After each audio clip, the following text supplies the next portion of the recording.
duga kembali menyelimuti Indonesia. Pasca hilang kontak pada 21 April 2021 lalu di perairan utara Bali, kapal selam KRI Nanggala 402 dinyatakan sabsang atau tenggelam dan terdeteksi di kedalaman 850 meter di bawah permukaan laut. Pasca dilakukan pencarian selama lebih dari 72 jam. Sejumlah temuan serpihan dan barang seperti alas yang biasa dipakai untuk sholat, busa sebagai penahan panas agar tidak terjadi kondensasi pada ruang bertekanan, komponen peluru tabung torpedo, pembungkus pipa pendingin bertuliskan keterangan berbahasa Korea, cairan dalam botol oranye yang berisi pelumas periskop, serta bukti cairan solar menjadi bukti otentik jika kapal selam yang berisikan 53 orang awak kapal tersebut telah tenggelam. Dan sebuah fakta yang ditemukan robot bawah air dari MV Swift Rescue milik Singapura menyatakan jika kapal selam pun telah terbelah menjadi 3 bagian.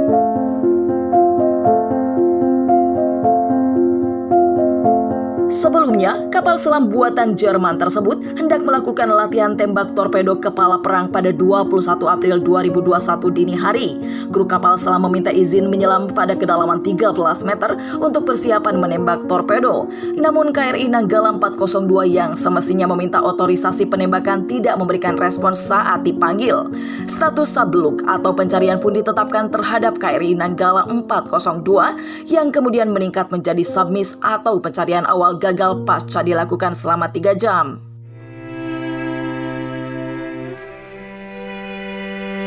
Sejak hilang kontak, kapal selam KRI Nanggala 402 telah diduga jatuh ke dalam palung laut dengan kedalaman hingga 700 meter. TNI serta sejumlah pihak yang turut membantu pencarian harus berpacu dengan waktu untuk menyelamatkan 53 awak kapal lantaran cadangan oksigen di kapal selam KRI Nanggala 402 hanya bisa bertahan selama 72 jam. Tak pernah terbayangkan ke-53 awak kapal harus bertahan dengan oksigen yang terbatas, tanpa makanan dan minuman, serta tanpa penerangan. Hal inilah yang membuat banyak pihak semakin khawatir dan gusar, terutama para keluarga serta kerabat korban yang menantikan kabar selamatnya 53 awak kapal dengan tangisan, doa, dan harapan.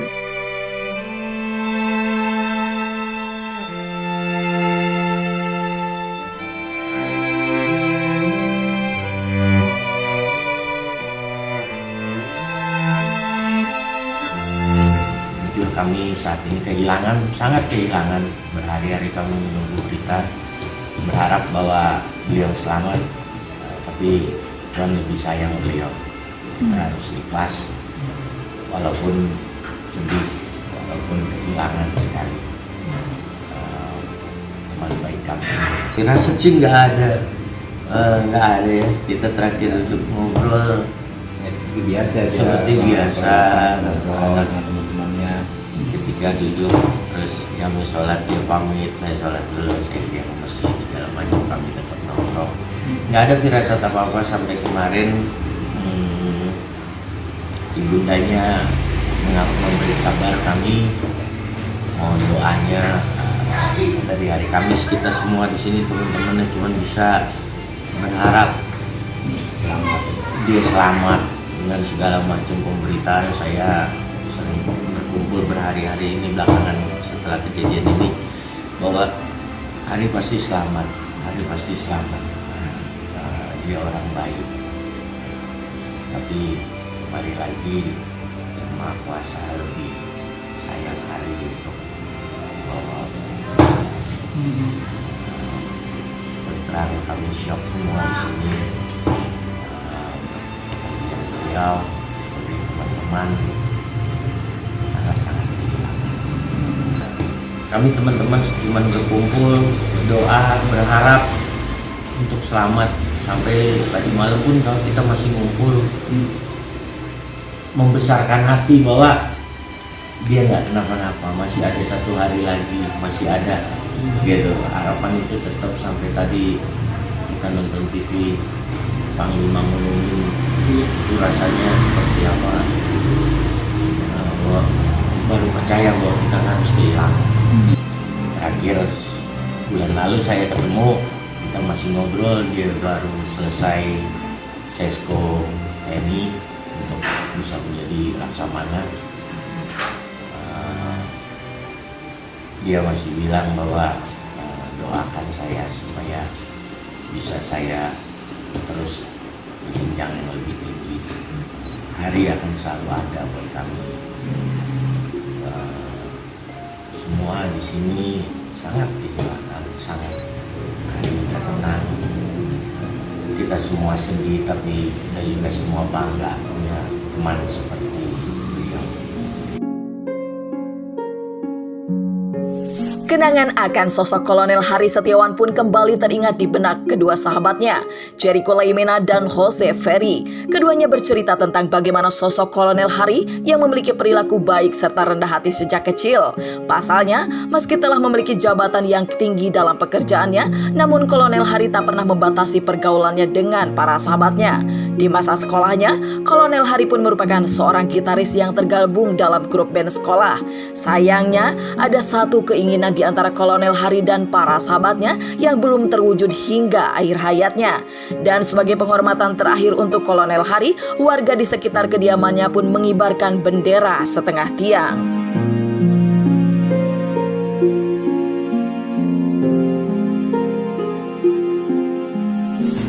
Kolonel Hari adalah teman kami kecil. Kita hidup di lingkungan ini sudah 40 tahun. Dari kecil sama-sama, satu SD, satu SMP. Dia di kelas saya 1 tahun di bawah. Tapi di lingkungan ini kami main sama-sama dari kecil sampai dia dari taruna, sampai dia lulus dari taruna jadi perwira. Selalu sederhana, selalu tidak pernah menunjukkan bahwa dia seorang tentara terhadap kami.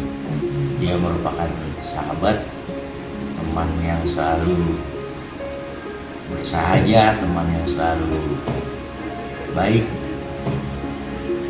dan selalu membantu teman-teman yang lain. Sampai pada saat dia sudah mencapai pangkat yang lebih tinggi pun, dia tetap bermain bola sama kami. Datang ke sini libur, dia main bola, dia ngobrol, dia nongkrong. Walau kadang kita berpikir ini yang ngobrol sama kita seorang kolonel loh, dan ini perwira loh, dia komandan loh, gitu loh.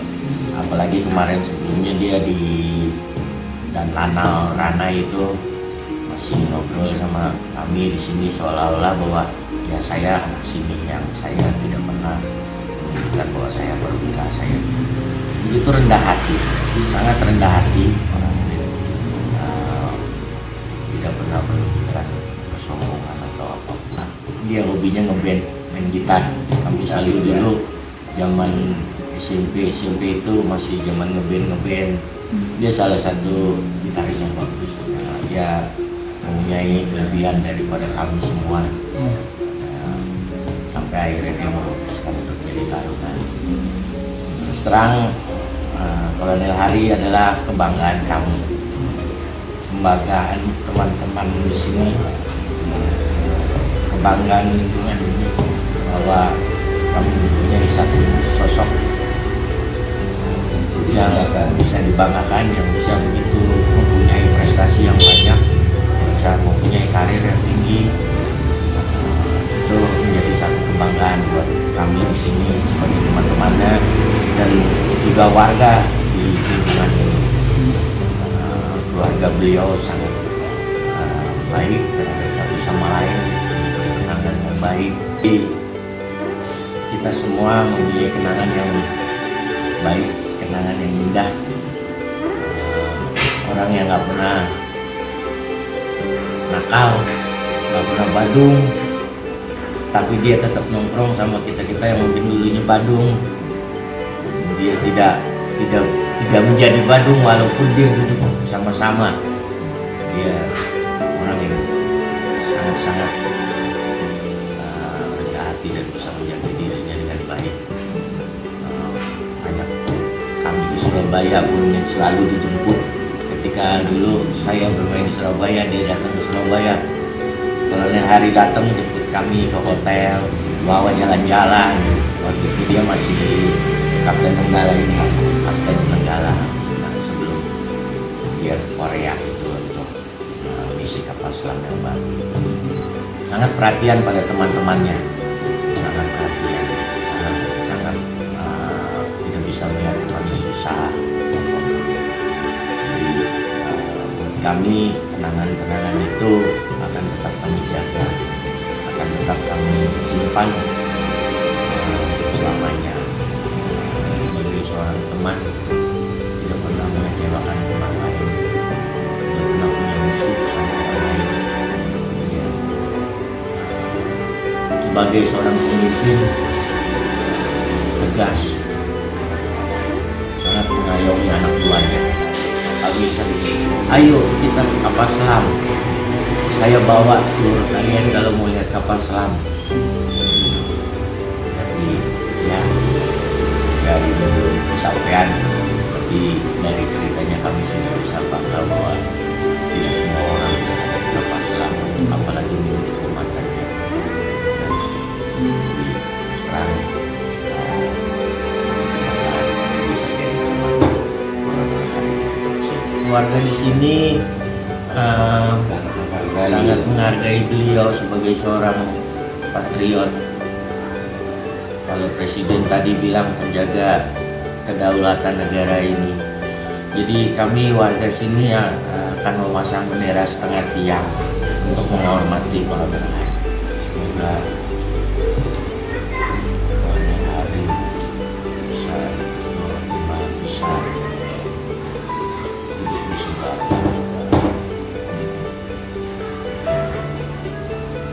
Semua masa hidupnya dilakukan dengan baik. Saya percaya pasti beliau diterima dengan baik.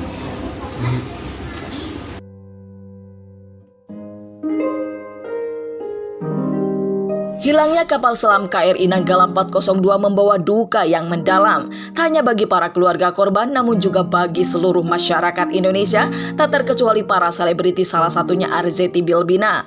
Artis kelahiran Lampung tersebut mengungkapkan, jika musibah yang menimpa kapal selam KRI Nanggala 402 merupakan ujian bagi semua pihak.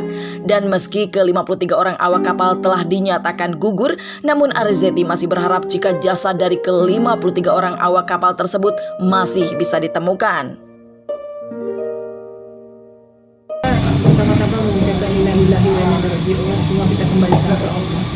Artinya ini adalah ujian Allah, diberikan kepada bukan hanya keluarga yang pada saat sekarang menjadi korban, tapi ini adalah ujian kita semua.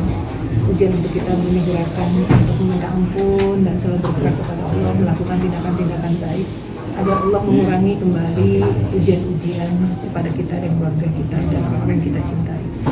Masya Allah, pertama-tama ini adalah dukanya kita, duka keluarga yang ternyata ada orang-orang dicintai di dalam kapal tersebut. Tetapi jangan bersedih bahwa kita akan selalu bersama-sama mendoakan baik itu dari masyarakat dan juga tentunya dari keluarga pemerintah. Insya Allah. Luar biasa ya, karena itu adalah jihad ya. Artinya dia bekerja untuk mencari rezeki yang diperuntukkan untuk masa depan anak-anaknya yang baru menikah, kemudian mereka ingin menata rumah tangga menuju ibadah keluarga yang tidak ada habisnya. Artinya ini adalah salah satu ibadah di mana ternyata pada saat selesai menikah dia harus terpisahkan dengan orang yang dia cintai, tetapi tentunya Allah melihat ini adalah satu langkah mulia. Pada saat dia keluar rumah, niatnya adalah mencari rezeki diperuntukkan untuk keluarga. Sebetulnya bukan hanya dari pihak keluarga terkait saja, tapi kewajiban kita semua sebagai masyarakat pemerintah. Mari kita bersama-sama, langkah pertama yang harus kita lakukan adalah selalu mendoakan. Semoga dengan doa baik kita Allah menjabah dan kemudian memfasilitasi, memudahkan, setidaknya diketemukan jasad dari keluarga kita yang saat sekarang sedang ada di dalam laut. Jadi artinya mari ikhtiar ini kita lakukan bersama-sama, masyarakat, pemerintah, dan juga orang-orang yang memang punya kompeten untuk bisa membantu, menyegerakan, untuk bisa menemukan jasad dari keluarga kita yang saat sekarang ada di dalam dasar laut itu.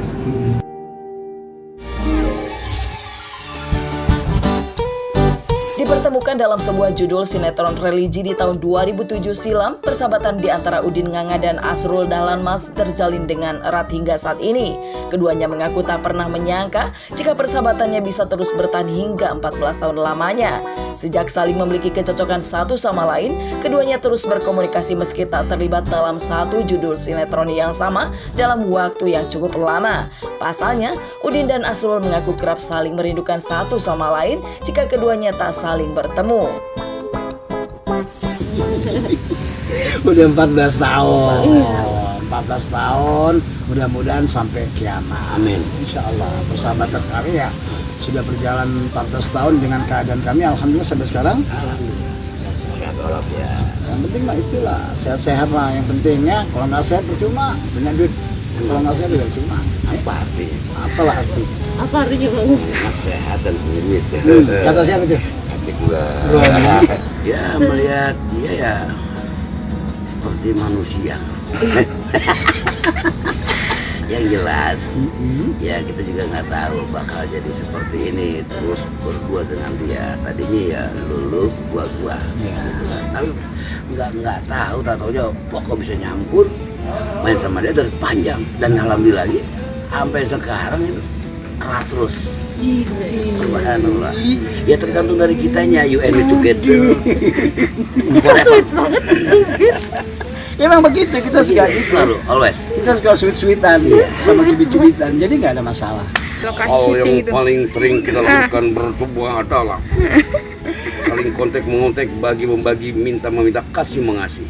Walaupun di lokasi syuting, di luar syuting gitu ya, kita tetap kontak-kontakan, kita tetap saling memberikan informasi. Kalau dia lagi ini saya suka tanya-tanya gimana keadaannya. Kalau dia lagi sakit atau saya begitu juga ya kita juga selalu tanya-tanya. Pokoknya saling Sampai dunia akhirat insya Allah ya. Amin ya Allah. Ya, sahabat insya Allah ya sampai ini. Jelas kangen karena kebiasaan selalu berdua. Terus main tanpa ada orang yang kita selalu berdua gitu. Nggak ada. Itu pasti ada kangen. Harus kemana ya? Biasa berdua kan? Iya sama. Sama saya juga gitu. Nggak ada dia juga ibaratnya nggak ada api gitu loh. Iya. Main ya, nggak ada api, main kayak nggak ada apinya gitu, nggak ada rangsangan mainnya kan. Makanya kalau sama dia kan aku selalu sama-sama memotivasi, saling isi, analisa ya. Ini adegannya enaknya kita buat gimana nih? Adegannya gimana kita buat nih? Kita ini, walaupun skenario memang sudah seperti itu, tapi kita create lagi. Betul. Kita create lagi. Alhamdulillah kita mendapatkan hasil yang maksimal. Meski tampak selalu akur dan kerap menciptakan gelak tawa dalam setiap perbincangan, namun Udin dan Asrul mengaku jika keduanya tak luput dari pertengkaran antar sahabat. Kita jalanin aja persahabatan kita, mengalir-ngalir aja ya. Sama-sama saling mengerti. Ya biasalah kalau ada ribut-ribut dikit gitu ya. Ya namanya persahabatan biasa lah. Ya pernah lah, pasti pernah. Hampir ini ya. Bukan jam. Menit juga nggak, detik nggak ada yang namanya tuk langsung nggak ada itu. Siapa? Pasti dia. Pasti ini. Nggak. Pasti ini. Ini kan nyebelin banget sama ini juga bikin nyebelin banget. Ya kan? Seri ya. Draw. Tapi tetap akhirnya akur lagi gitu. Nyebelin saat apa itu? Saat Nyebelin ngelakuin apa? Ini misalnya dia nih kalau misalnya mau makan gitu kan, tapi saya mau minta lauknya ya kan. Ya lo makanan orang udah punya lauk minta lagi. Mana mau nyebelin? Enggak kan mau tuker-tukeran. Dia enggak. Ya tukerin, dia nggak ada lauknya mau ditukar. Kenapa yang kamu sebelah? Banyak hal lah ya. Artinya kalau untuk sebelah nih banyak hal. Tapi ya tetap kita kembali lagi ya, kita balik lagi ya biasa-biasa aja lagi. Nggak ada hal yang dipermasalahkan lah. Untuk menguji persahabatan serta melihat sejauh mana keduanya bisa saling memahami satu sama lain, Udin dan Asrul pun mencoba sebuah permainan tebak kata, di mana keduanya secara bergantian memberikan petunjuk kepada satu sama lain agar lawan mainnya bisa menebak petunjuk yang diberikan. Dan tetap dengan gaya khas kedua, Udin dan Asrul pun saling melempar petunjuk dan menjawab kata dengan bersenda gurau. Kamera. Bukan. Satu lagi yang dari syuting di depan sutradara apa namanya? Ini depan sutradara. Yang dia ngelihat tuh apa namanya? Monitor. Nah, Yang kedua apa tuh? Nah, yang kedua yang ini yang untuk anak-anak ya, untuk anak-anak belajar untuk Bisa tulis. pinter ya kok. Nah, ini satu lagi yang untuk nyatet, yang buku-buku kecil gitu untuk nyatet itu apa gitu, yang ini apa? Harus salah jangan benar. Beda. Memo. Notebook. Kan disuruh salah. Ya lagi. Itu tempat buang ini. Pengki. Bahasa nama lain dari pengki. Nama lain. Apa? Nah, itu dia nama lain dari pengki. Dulu mana nenekku pengki sih. Oh, pengki. Nah, betul. Nah, sekarang nih. Satu Bener lagi. itu? Nah, bener aja. Iya. Tuh yang burung. Kepetan. Nama Ketapel. Ih, bener banget, Pak. Aduh, sudah selesai waktunya. Yang lehernya panjang. Yang ada di Mekah. Oh, onta. Wah, bener nggak? Betul. Lagi. Yang jangan Nih. gampang-gampang dong. Yang suka makan pisang terus lari ke pohon. Saudaranya ya? Onyet. Apa lagi tuh, Mas? Yang suka. Wow, ini nih, ular. Betul. Apa lagi? Yang suka di hutan. Hari mau. Yang itu bau. Jaing dong. Itu yang suka makan ini yang di hutan-hutan. Ini kan. Hari Iya. mau. Oh, itu. Kuk. Ayo, apa ayo? Ya. Nah, ini yang kalau dia banyak ininya di hutan-hutan serem itu apa namanya itu? Oh, si itu. Gori. No. Oh, si ini. Wah, ini lah. Oh, si itu. Leo. Singa. Iya. Awi. Hebat. Asal. Berarti dia pintar. Oh, Bisa. Karena ada belanji, Pak. betul. Ada belahan pakaian, belahan duit itu dibelah juga masih. Makanannya dibelah.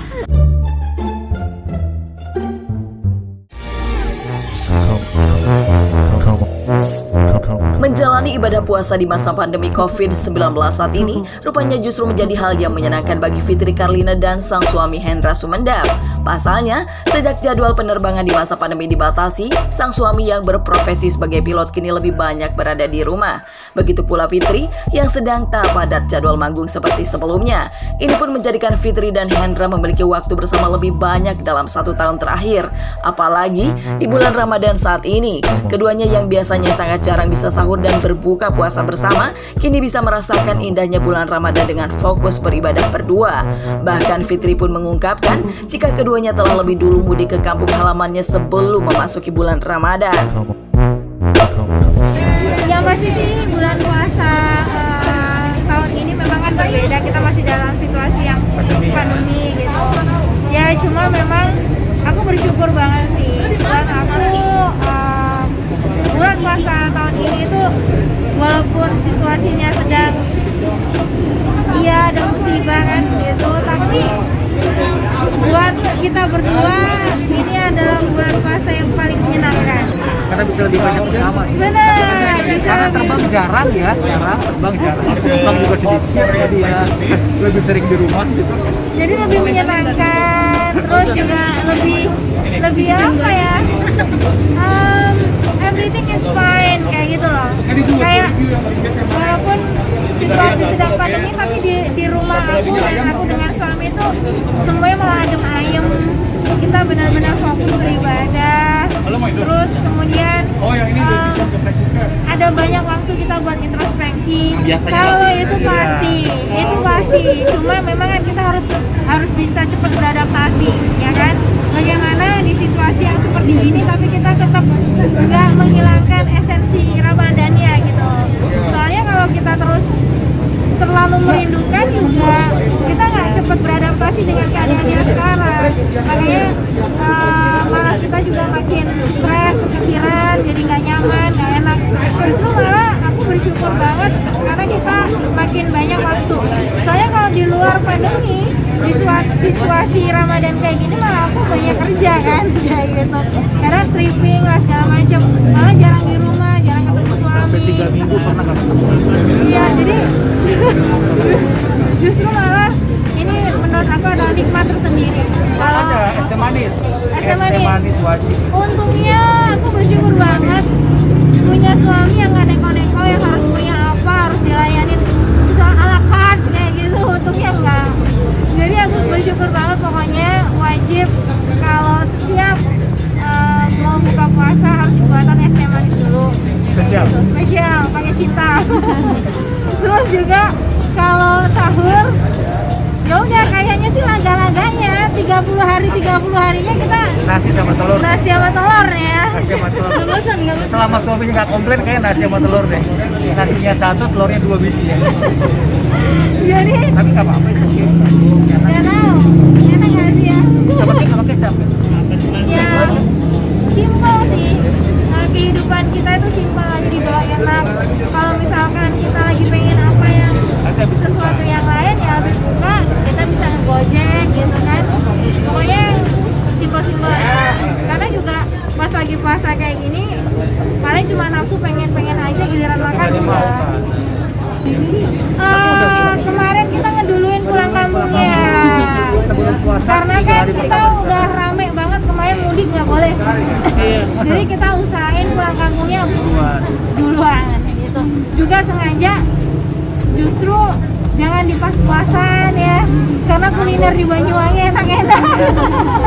Jadi kalau aku pulangnya pas puasa tutup kan, jadi dan nggak bisa nikmatin all the time kayak gitu. Kalau kemarin kan kita dari mulai bangun sampai malam kita makan terus jalan ya. Dampak dari berkurangnya pekerjaan Fitri serta jarangnya Hendra melakukan penerbangan pun rupanya dimanfaatkan keduanya untuk merealisasikan beberapa rencana yang telah dibuatnya. Salah satunya kembali menjalani program kehamilan. Pasalnya, memasuki pernikahannya yang ke-7 tahun, Fitri dan Hendra hingga kini masih belum dikaruniai momongan. Bahkan keduanya telah mempersiapkan program bayi tabung dalam beberapa bulan ke depan hingga mengurangi aktivitas keluar rumah demi menjaga kesehatannya. Kemudian mikirkan apa planning ke depan, program omongan juga. Jadi lebih banyak waktu untuk kita berpikir. Coba terus. Iya, of course. Kita Sering mandi gini gitu. ya. Oh ya tadi nggak bisa mas ya. Iya pastinya dong.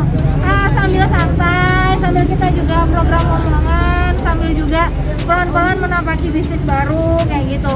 Jadi malah makin banyak waktu kita untuk melakukan hal-hal tersebut. Kemarin kan benar-benar tersita. Ya aku benar-benar cuma nyanyi tok gitu. Mas Hendra terbang tok. Dan sekarang kan bisa terpecah nih, bisa aku bisnis, ngomongan juga programnya insya Allah tetap berjalan gitu kan. Cuma memang kita ini aja belum cara buatan sih, cara alami dan ada kita dokter yang memang biasa kita kalau konsultasi. Amin, mudah-mudahan. Banget. Apalagi saat ini kan lagi puasa kan otomatis apa ya, khawatir imun kita akan turun gitu kan. Makanya aku sangat-sangat mengurangi aktivitas keluar. Kayak gini aja aku keluar karena tadi kebetulan vaksin. Jadi aku sekalian muter aja gitu ke sini terus nanti ke Senopati seperti itu. Jadi ya besok-besok udah di rumah aja.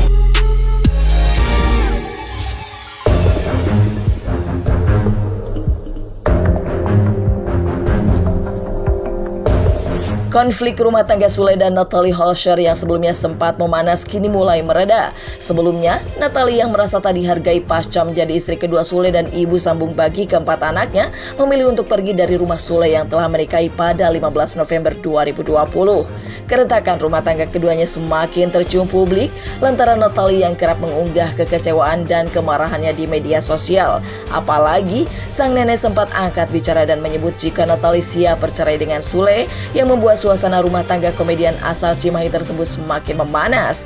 Namun, menanggapi adanya pernyataan nenek dari sang istri tersebut, Sule mengungkapkan jika dirinya telah memaafkan hal tersebut.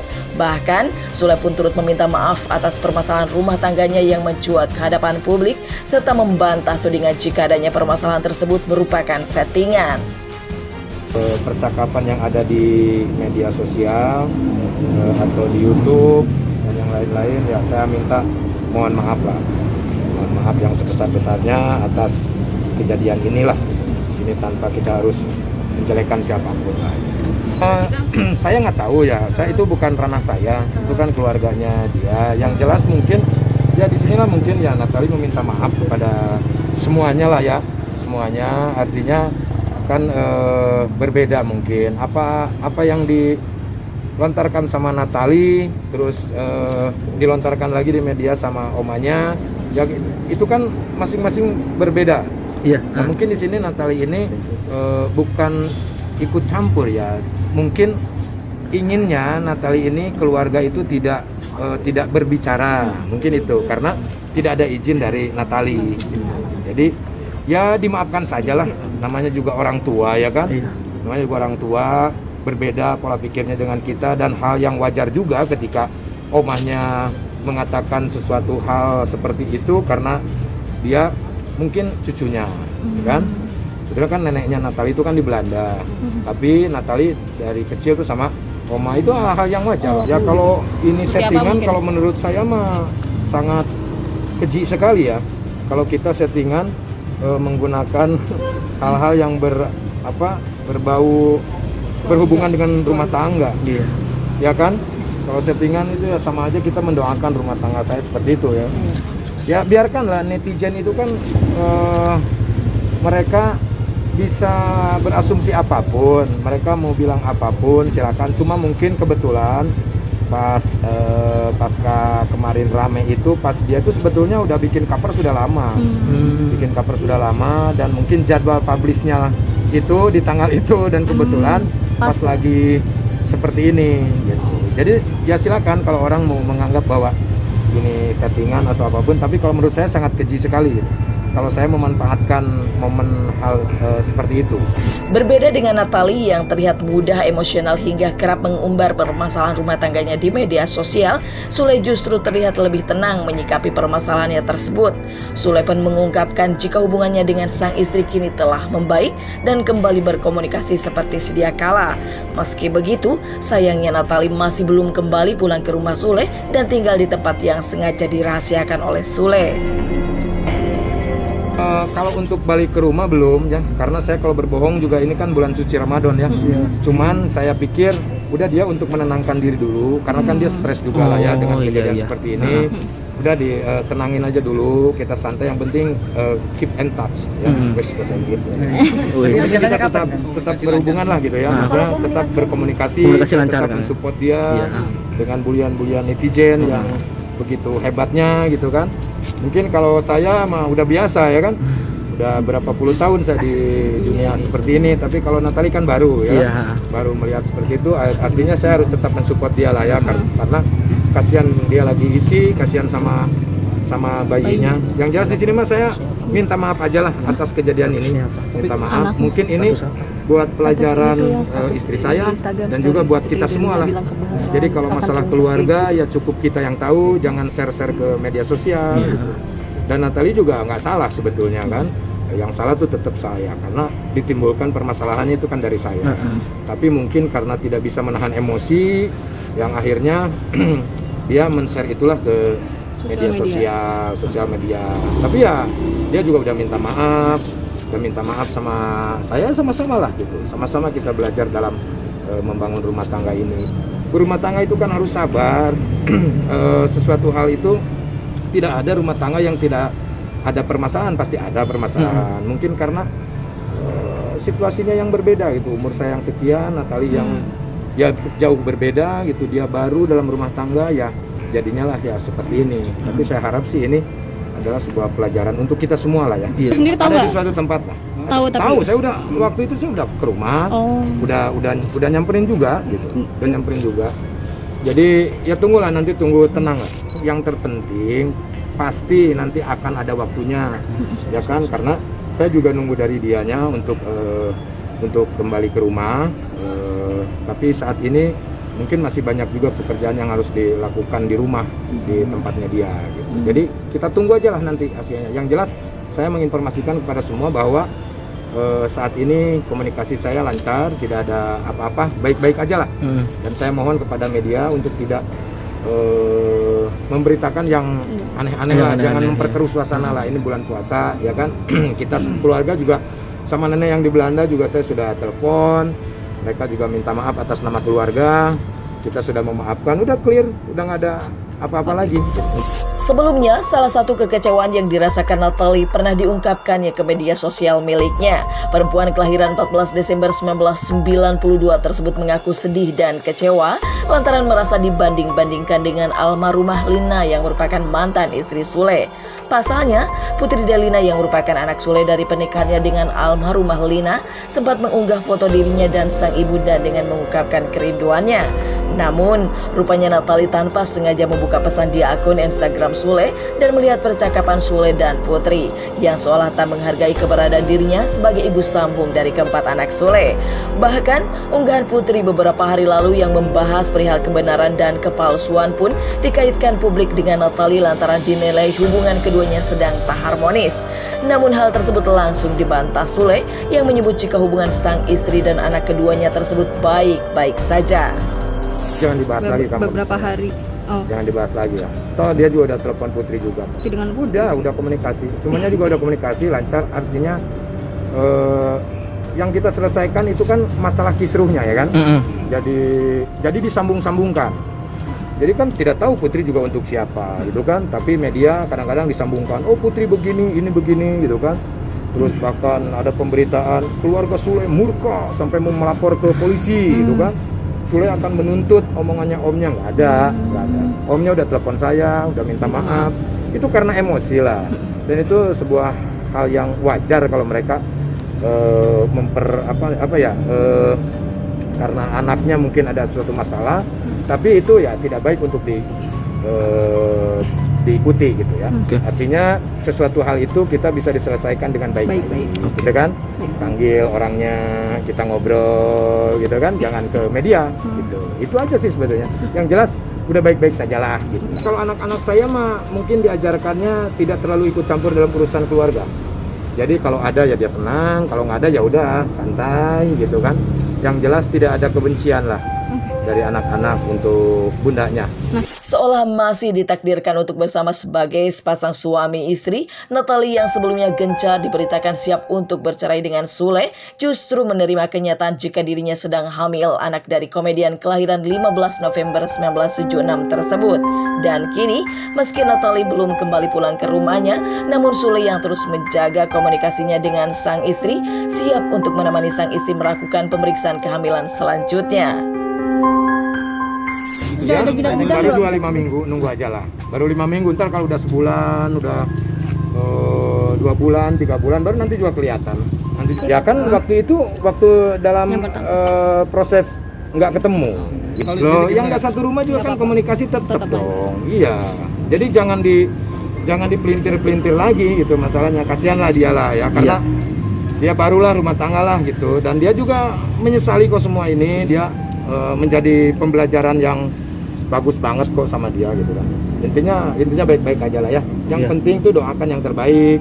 Buat netizen juga doakan yang terbaik. Jangan membuli sana, membuli sini, hujat sana, hujat sini. Doakan aja yang terbaik. Tapi terlepas dari itu semua juga haknya netizen mau ngapain juga ya kan. Dan kita juga tidak bisa untuk menyalahkan netizen. Kita berbuat harus berani bertanggung jawab. Kan intinya itu. Dan saya mewakili istri saya.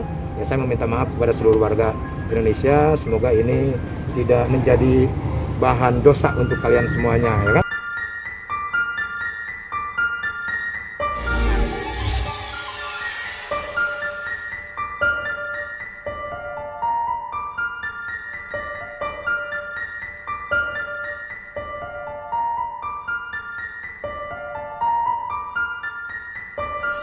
Konflik antara ibu dan anak yang terjadi antara Angbin Rishi dan sang ibunda Yulia Irawati kini tengah berbuntut panjang. Sebelumnya Yulia yang merasa tak dihargai oleh Adli Fairuz tak merestui hubungan anaknya tersebut dengan Adli. Percekcokan antara anak dan ibu pun dimulai sejak saat itu di tahun 2017. Hingga akhirnya Angbin dan Adli pun tetap nekat menikah tanpa restu dari ibunda Angbin pada 28 Maret 2020 lalu. Namun sebelum pernikahan dilangsungkan, rupanya pada Desember 2019 lalu, Angbin melaporkan sang ibunda dengan tuduhan pencemaran nama baik lantaran menuduh Adli telah melakukan tindak kekerasan terhadap dirinya. Bahkan Angbin pun mengungkapkan seperti apa perlakuan sang ibunda kepada dirinya, mulai dipaksa menikah dengan laki-laki yang lebih tua dan berpindah keyakinan hingga kata-kata kasar yang dilontarkan sang ibunda kepada dirinya.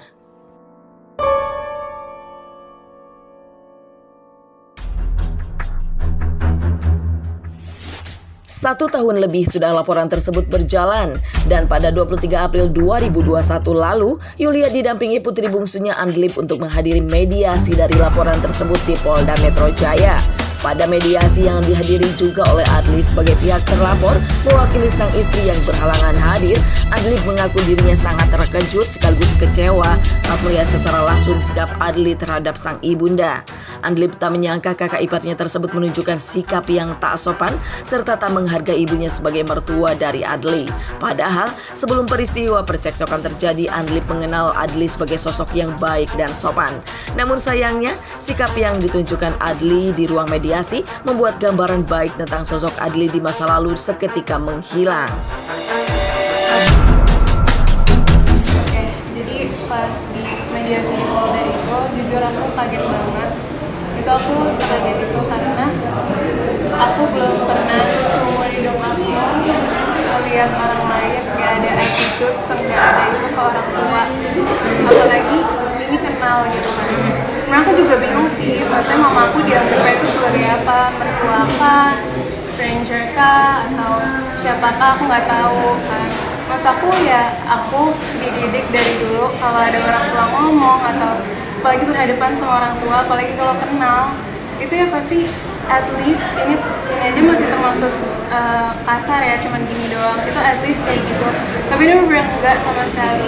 Aku masuk ruangan aja, itu bener-bener udah kayak main-main musik di meja kayak gitu. Itu kayak maksud aku ini kan acara yang maksudnya suatu kegiatan yang resmi gitu kan, ada polisi juga kayak gitu, itu bisa ditanyakan juga ya attitude-nya, karena mereka juga lihat benar-benar belum duduk aja itu kayak main-main musik di meja, kayak gerak-gerak badannya. Terus pas pertama kali dia ngomong itu kayak langsung kakinya naik satu, terus itu aku jujur aku kaget banget kayak oh my god kenapa kayak gini gitu, padahal itu jelas-jelas set duduknya itu, jadi ini mama aku, misalnya mama aku pas banget di depan itu dia, jadi kayak eye to eye gitu, cuman dia emang nggak straight ngelihat ke mama aku, cuman ya itu kayak attitude-nya itu buruk banget jujur aja. Karena jujur aja dari awal aku ngelihat sikap dia kayak gitu, aku langsung ya aku kaget dan kayak nggak bisa, mama aku nggak bisa digituin dong, itu kayak terlalu nggak ada sopan santunnya. Terus ya udah aku liatin terus aja, aku liatin sikap dia dan dia nggak ada eye contact sama mama aku, dia ngeliatnya ke arah lain terus. Enggak, tapi dia gerak-gerak terus badannya, itu aku nggak ngerti kenapa. Jadi kalau misalkan sebelum kejadian ada kayak gini, kejadian masalah kayak gini, itu sebelumnya sih kita hubungannya baik-baik banget, bahkan pernah liburan bareng, terus sering ke rumah, sering dulu numpang ibadah, sholat juga di rumah, sering. Pokoknya dulu sopan banget gitu loh kayak ke mama. Maksudnya ya hubungannya semuanya baik lah. Kalau aku ngeliat sekarang udah kayak gini, itu udah bukan gak ada masalah sih. Jujur kayak aku ngeliat dari kemarin attitude-nya, badannya gerak-gerak, main-main musik di meja, padahal itu lagi mediasi sama polisi. Dan kayak pas mama aku ngomong juga yang kayak gitu, itu jujur aku udah nggak bisa, ya udah nggak bisa bayangin sosok yang baik lagi tuh, aku udah hilang aja gitu. Belum usai keterkejutannya dengan sikap sang kakak ipar, Andlib dan sang ibu pun harus kembali menelan pil pahit lantaran hasil mediasi yang tak sesuai dengan harapan keduanya. Pasalnya, dalam mediasi yang berjalan alot tersebut, Adli bersikeras untuk tetap melanjutkan laporan pencemaran nama baik tersebut. Jujur aku berharap mediasi ini tuh kayak menjadi kayak jembatan menuju hal yang baik gitu. Karena ini kan juga bulan yang baik, hari yang baik. Kita semua berharap semuanya bisa jadi membaik gitu kan. Hubungan bisa jadi membaik. Kita semua bisa, ya relationship-nya bisa erat lagi gitu. Nah tapi ternyata hasil mediasi kemarin nggak sesuai yang diharapkan. Padahal ya kembali lagi kita semua yang tahu itu bulan yang baik ya. Tapi ya ternyata sananya masih ingin dia secara langsung, baru banget disuruh berbicara, dia langsung ngomong dia minta dilanjutin prosesnya mama. Ya jadi harapannya dari kita, karena kita juga tahu ini bulan yang baik, ini hari yang baik, segala sesuatunya kita pasti berharap yang baik. Bahkan pas kemarin sebelum mediasi pun kita juga udah berdoa semoga ya ini menghasilkan sesuatu yang baik, karena kita ya pengen hubungan apalagi sama kakak aku sendiri itu kembali jadi baik-baik lagi dong. Terus ya ternyata kemarin hasilnya sangat berbeda dengan ekspektasi kita. Kita kan sebenarnya pengennya baik-baik ya, kita nggak pernah menghalang-halangi apapun. Buktinya sekarang juga mereka udah menikah, udah punya anak, tapi kok maksudnya hasil mediasi kemarin pun kok malah pengen dilanjutin. Itu kita bingung sebenarnya apa gitu ya, tujuannya tuh apa gitu. Masalah ini tujuannya apa sih, kenapa pengen proses ini dilanjutin terus, apa yang pengen dibuktikan, apa yang pengen dicapai gitu. Mungkin ada kepuasan tersendiri, aku juga nggak tahu. Cuman ya itu aku nanya kayak tujuannya apa sih, kan udah berkeluarga juga loh, udah bahkan udah nggak pernah komunikasi kayak gitu. Kalau dari kakak aku sendiri aku kurang tahu. Ya kalau dari kita kan kita pengen hubungannya baik lagi ya, kita selalu pengen yang terbaik, kita nggak pernah mau ada ribut-ribut kayak gini tuh, kita nggak pernah, kita mau semuanya baik-baik aja. Jadi ya untuk masalah keponakan aku atau cucunya mama, ya kita sih menerima aja. Meski telah terjadi perpecahan di dalam keluarganya, namun rupanya Andlib mengaku dirinya sangat merindukan sang kakak Angbin. Sejak kakaknya memutuskan untuk pergi dari rumah dan tetap memilih bersama Adli, Andlib mengaku sudah tak lagi berkomunikasi dengan sang kakak. Namun sebagai salah satu orang yang sangat dekat dengan sang kakak, Andlib berharap bisa kembali bertemu dengan sang kakak untuk melepas kerinduannya dan bercerita banyak hal tentang masa remajanya. Bahkan tak hanya Andlib, sang ibunda pun tampak antusias saat akan melakukan proses mediasi lantaran berharap bisa bertemu putri sulungnya meski pada akhirnya harus menelan kecewa. Yang mediasi itu kebetulan cuma yang pihak pelapornya doang. Padahal sebenarnya aku sama mama aku sebelum mediasi itu kita udah berharap banget biar kita ketemu sama kakak aku, karena kita udah paham banget. Dan aku ingat banget pas malam mama aku cerita mau ada mediasi, itu benar-benar langsung cerita ke aku, excited banget kayak kita mau ketemu Bian kayak gitu. Terus aku kayak ya udah excited juga, tapi aku ya namanya ibu kan beda, terus kayak bener-bener kayak kita mau ketemu Bian besok kamu rapi ya kayak gitu. Terus ternyata pas besok datang ya nggak ada, Dinda aja tuh ternyata tidak hadir. Dan aku sama orang sejauh ini udah lama banget. Jadi terakhir komunikasi itu udah lama banget ya, pas aku SMA. Pastinya banyak, karena kita udah nggak hubungan lama banget. Apalagi aku sebagai seorang adik yang biasanya aku punya teman curhat, aku punya teman bobo bareng, aku punya teman yang ngajarin aku gaul, ngajarin aku dia kayak tentang cewek-cewek gitu. Itu pasti kan kakak aku kan di rumah juga cewek paling berdua sama kakak aku sama mama aku. Nah tapi karena sekarang aku udah gak ada sosok kakak di rumah, ya pasti aku pengen banget kan ketemu, ceritain aku gimana sih masa remaja aku di sekolah gimana sih kayak gitu, karena selama ini ya nggak ada sosok orang tua itu udah jauh.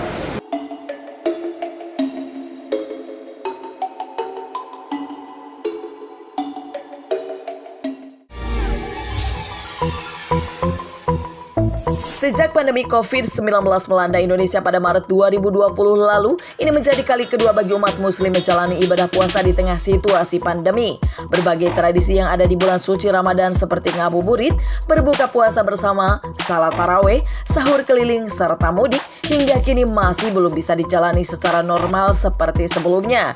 Namun menjalani bulan Ramadan di masa pandemi saat ini, rupanya tak memiliki perbedaan yang berarti bagi Fahri Albar. Apalagi dirinya masih tetap bisa menjalani ibadah puasa mulai dari sahur hingga berbuka puasa bersama keluarganya. Bang, saya rasa kalau untuk urusan puasa kita lebih ke rohani, maksudnya pribadi ya. Jadi urusan pandemi dan yang lain-lain itu kan sama aja. Kita puasa, nama itu kita sahur dan kita buka gitu, dan sholat segala macamnya. Jadi itu lebih ke pribadi. Jadi urusan pandemi kalau menurut saya, nggak tahu ya orang lain ya. Menurut saya urusan pandemi dengan puasa saya nggak ngerasa perbedaan karena itu lebih ke pribadi masing-masing individu. Ya alhamdulillah kita dengan udah setahun lebih ngerasain pandemi yang lalu kita masih bisa alhamdulillahnya dikasih nikmatan Ramadan sama keluarga, semuanya masih berjalan lancar dan insya Allah saya yakin semuanya ke depannya akan menjadi lebih baik. Di Ramadan ini istri dan anak-anak alhamdulillah baik, semuanya sehat. Oh enggak. Dia masaknya kebetulan untuk pas buka aja, cuman kalau sahur lebih yang ada aja kita sendiri masing-masing, kita ayo gitu. Seru-seru aja sih. Masih dibayang-bayangi dengan adanya pandemi COVID-19, diakui Fahri bisnis yang dijalaninya pun mengalami penurunan layaknya yang terjadi pada pebisnis lainnya. Namun, tampaknya hal tersebut tak terlalu mempengaruhi putra dari rocker legendaris Indonesia Ahmad Albar tersebut. Pasalnya, Fahri mengaku masih mendapat tawaran pekerjaan di dunia hiburan, salah satunya dunia film yang tengah ditekuninya. Dan kini, Fahri pun sedang menantikan perilisan film barunya yang akan segera tayang. Masih banyak, bahkan saya lagi fokus sama Kuy Entertainment. Terus bisnis saya yang tadi, yang minuman protein tadi. Jadi kalau untuk tadi job film ya, kebetulan saya ada juga, cuma saya belum bisa buka. Nanti soon akan keluar kok filmnya.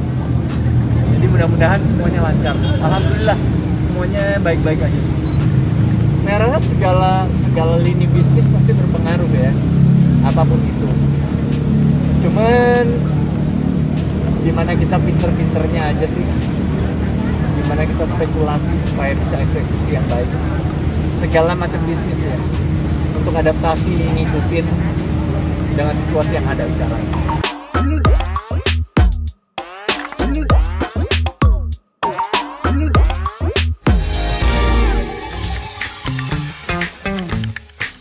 Memiliki bentuk tubuh yang proporsional dan kecintaan terhadap olahraga membuat Iko Uwais tak bisa meninggalkan rutinitas olahraganya meski dirinya sedang menjalani ibadah puasa.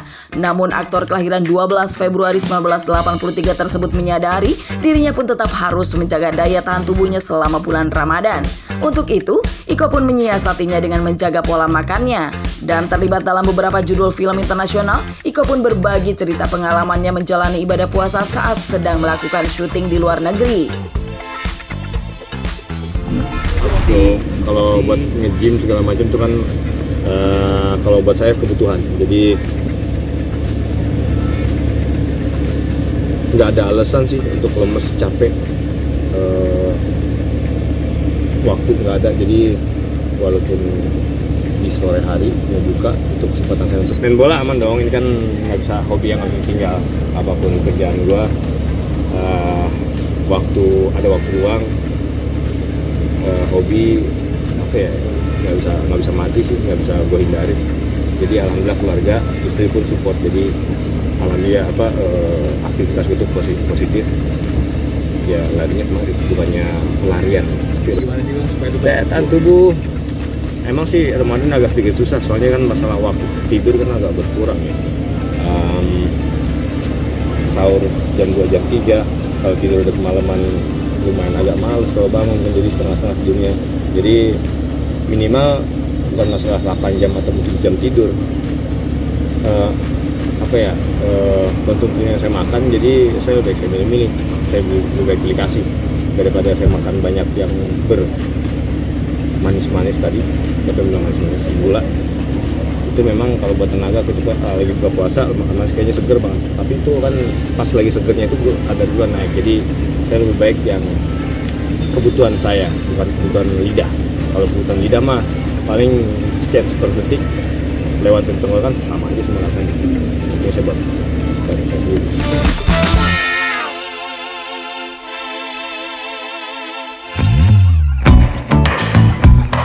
Memiliki 2 anak perempuan yang kini telah menginjak usia 8 tahun dan 3 tahun, Iko pun mulai mengajarkan putri sulungnya untuk berpuasa. Namun berbeda dengan sejumlah orang yang menjanjikan hadiah untuk sang anak jika mampu berpuasa, Iko justru menginginkan sang anak untuk memahami jika ibadah puasa merupakan kewajiban yang harus dijalani umat muslim. Oh iya, udah dong, pasti dong. Kalau ngajar buat masalah agama sih sejak dini sih, dari sekarang walaupun bentang-bentang, bolong-bolong, cuman minimal bukan harus yang diajarin yang keras-keras, yang harus puasa full 1 harian enggak. Jadi minimal keluarganya anak ini setiap bulan Ramadan kita ada perayaan kita puasa, Lebaran. Sekarang sih udah mulai ngerti yang gede ya. Kedua belum. Saya masih iming-iming, takutnya kalau namanya anak kecil kalau masih iming-iming tuh terbiasa dikasih gituan, jadi kalau Betawi bilang jadi tuman, jadi kebiasaan. Dengan sih ini kewajiban, kalau ya itu dia saya bilang dari dini. Jadi yang saya ajarkan ikhlas. Apa itu ikhlas? Ya ini kita muslim, diajarin secara muslim, bukan karena ada imbalan. Memang walaupun dari pertama ada imbalan apa, cuman saya lebih ngajarin dia basic agama. Ya lumayan sering sih, jadi beberapa kali. Nah, perbedaannya apa tuh dari waktu dan lumayan tough, soalnya bisa dibilang keadaan kerja kan. Jadi waktunya panjang, keadaannya kerja, jadi semaksimal mungkin walaupun kita musafir di sana, jadi bisa di atas sekarang. Meski tampak disibukkan dengan rutinitasnya sebagai seorang aktor, namun Iko merupakan seorang pria yang sangat mencintai keluarganya. Aktor yang merupakan mantan atlet pencaksilat tersebut pun mengaku jika akhir minggunya khusus digunakan untuk menghabiskan waktu bersama keluarga. Dan pasca ulang tahun sang istri Audia Item yang jatuh pada 23 April 2021 lalu, Iko pun mengajak keluarga besarnya untuk berlibur bersama. Spesial hadiahnya saya ada di Indonesia bareng-bareng. Biasanya kan kalau ulang tahun, ya saya nggak ada di sampingnya. Kemarin saya ulang tahun nggak ada di sampingnya. Jadi sekarang pas ulang tahunnya dia ada di Indonesia. Itu kemarin saya baru selesai itu pas ulang tahunnya Audi, jadi ada staycation juga sama anak keluarga besar juga. Dan alhamdulillah biasanya sih kalau lagi di rumah weekend ngumpul gitu kan. Jadi kalau misalkan kemana-mana saya lebih baik weekdays, kalau ada acara apa segala weekdays, atau kalau weekend saya nggak bisa tinggalin, soalnya lebih penting ngumpul sama keluarga.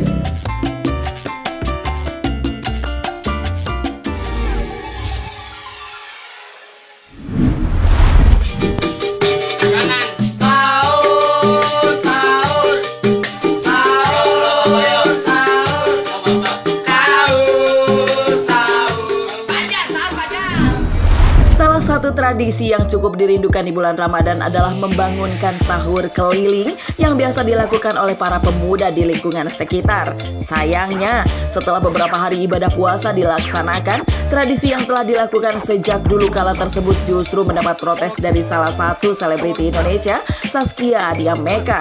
Melalui unggahan di media sosialnya, Saskia mengungkapkan ketidaknyamanannya saat mendengar suara seseorang yang membangunkan sahur dengan berteriak melalui toa masjid. Unggahan Saskia tersebut sontak menuai kontroversi di kalangan masyarakat. Pasalnya, tradisi membangunkan sahur menggunakan toa masjid juga bukan merupakan hal yang baru di masyarakat.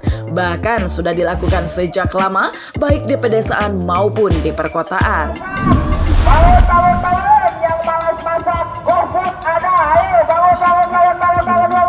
Gue sih lempar sendal nih kalau kelihatan.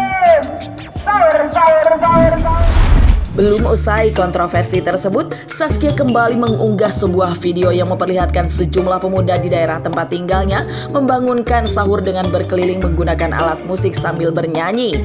Meski dirinya menyatakan tak protes dengan hal tersebut, namun video unggahan milik istri dari sutradara kondang Hanung Bramantyo itu tetap mendapat berbagai respon kurang baik dari warganet.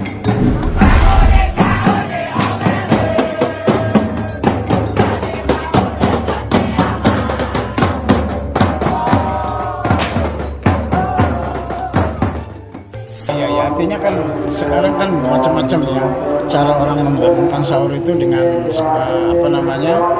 kalau di kami dulu itu kan ya makin keras suaranya makin oke gitu loh ya kan, makin artinya mereka nggak ada masalah. Tapi sekarang ini kan mungkin beda lah ya, zaman sudah berubah ya kan, bagi mereka mungkin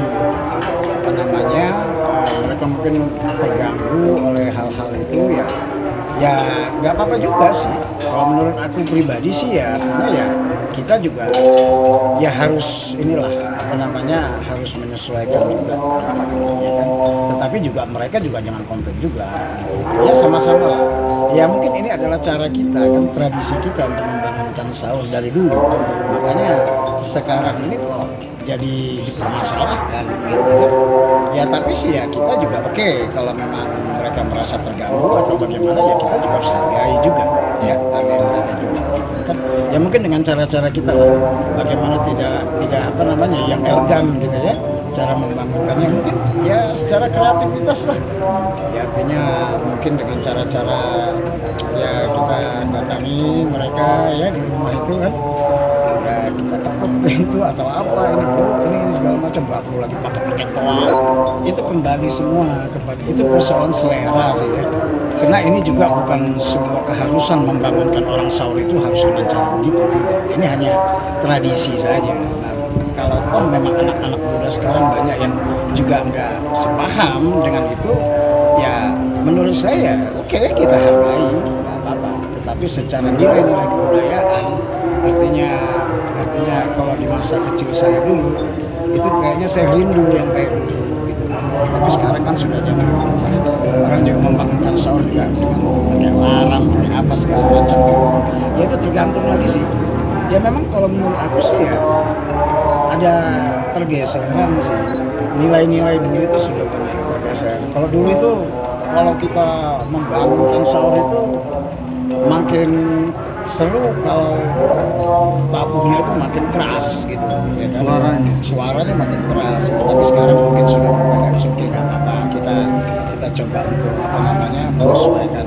Jangan pula kita juga ego ya. Mungkin dulu kan orang beda ya sama orang sekarang gitu kan, yang mungkin privasi mereka segala macam, bahkan mungkin orang muslimnya sendiri juga merasa terganggu juga dibangun seperti itu ya, saya heran juga. Tapi nggak apa-apa, semua kembali lagi kepada masing-masing. Nah itu menurut pandangan dan penilaian saya.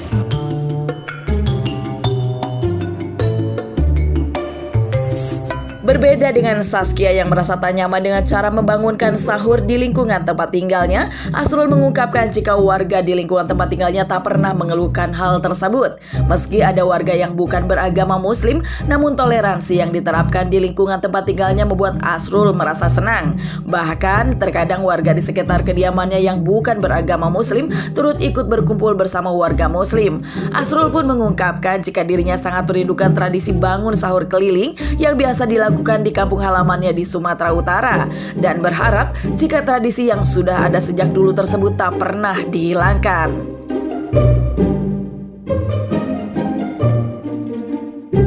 Iya, sampai sekarang di komplek aku masih tetap mereka membangunkan dengan keliling ya, dengan pakai gendang, pakai trompet malah ya kan, masih nggak ada masalah sih. Di lingkungan aku nggak ada masalah, fine aja. karena bagi mereka ini merupakan satu tradisi di bulan Ramadan dan mereka nggak masalah. Bahkan di non muslimnya juga di tempat saya ada beberapa non muslim juga nggak masalah, bangun gabung sama kita ngobrol-ngobrol segala macam, udah itu kan indah sebenarnya kayak gitu. Makanya saya nggak tahu dari mana ini komplain ini, saya nggak ngerti juga ya kan. Dulu sih nggak ada yang gitu-gituan deh, ada komplainan sih. Saya kira untuk ini sendiri ya tradisi ini yang memang harus kita apa namanya ya kita pertahankan lah, jangan dihilangkan lah gitu kan. Ya tinggal tergantung frekuensinya aja, kita turunin aja. Ya pastinya lah, itu kan artinya memang sudah budaya ya. Apalagi kalau di kampung saya itu, khususnya di Sumatera Utara, itu kalau mau bangun sahur itu ya macam-macam tuh, rame-rame kan. Setelah tadarusan dulu kan di masjid itu kan kita bangunin, kita rame-rame pakai beduk apa segala macam itu, kita keliling. Seru lah ya. Di kampung itu memang ya mereka sih fine-fine aja. Ya artinya dengan adanya kita mereka nggak komplain, nggak ada masalah. Malah terbantu ya? Malah terbantu. Jadi ibu-ibu. Memang lingkungannya juga di situ lingkungan muslim semua, ya kan. Tetapi kan ada juga yang non muslim juga, ya mereka ya fine aja gitu, nggak ada masalah gitu. Artinya mereka menghargai juga dan dulu ya. Nah tapi kan sekarang saya lihat kan banyak yang komplain tuh, banyak yang wah caranya begini segala macam ya saya kira sih itu kembali lagi ya kan. Seharusnya kan ini kan bukan tiap-tiap hari ya, artinya bukan tiap terus rutin sampai setahun gitu ya kan. Ini kan hanya pas di bulan Ramadan saja. Saya kira menurut saya sih wajar-wajar aja gitu kan. Dan banyak juga kok di daerah saya yang non muslim di sana itu mereka malah senang-senang aja, fine tidak terganggu. Beda sekarang ini banyak yang komplain, banyak ini itu ya saya juga kurang tahu juga itu. Gitu. Ya terus terang kalau menurut aku sih sangat disayangkan kalau tradisi ini hilang gitu kan. Khawatir artinya? Khawatir lah, ada kekhawatiran gitu kan. Ya kalau akhir zaman sih ya. Akhir zaman maunya yang enak-enak aja yang simpel. Tapi aku sih pribadi gitu kan, aku kepengen ya seperti bicara kerinduan masa kecil itu kangen sih. Dan bisa dengan gaya seperti itu. Ya kalau toh memang hilang segala macam, menurut saya sih ya sangat disayangkan aja. Anda bisa melihat lah bagaimana, tanyalah orang-orang tua dulu, ya bapak-bapaknya, ibu-ibunya ketika bangun sahur seperti apa gitu. Mungkin mereka tidak mengalami hal seperti itu. Harapan saya sih ya ini kan tradisi tahunan lah, bukan tradisi tiap-tiap hari gitu kan. Ya rasanya akan kayaknya kurang lengkap aja gitu kalau tanpa gitu-gituan gitu. Tapi ya seperti yang saya katakan tadi, semua itu sudah dikembalikan ke masing-masing, persoalan selera sih.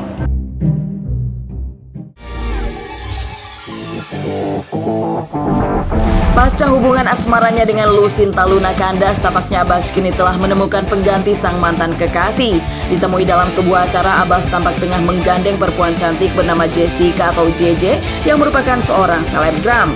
Hubungan keduanya dimulai dari pertemuan pada Agustus 2020 lalu hingga akhirnya semakin dekat dan memutuskan untuk menjalin hubungan asmara. Bahkan beberapa waktu lalu, Abbas dan JJ terlihat berfoto berdua mengenakan baju adat yang diduga sedang menjalani sebuah sesi foto pre-wedding.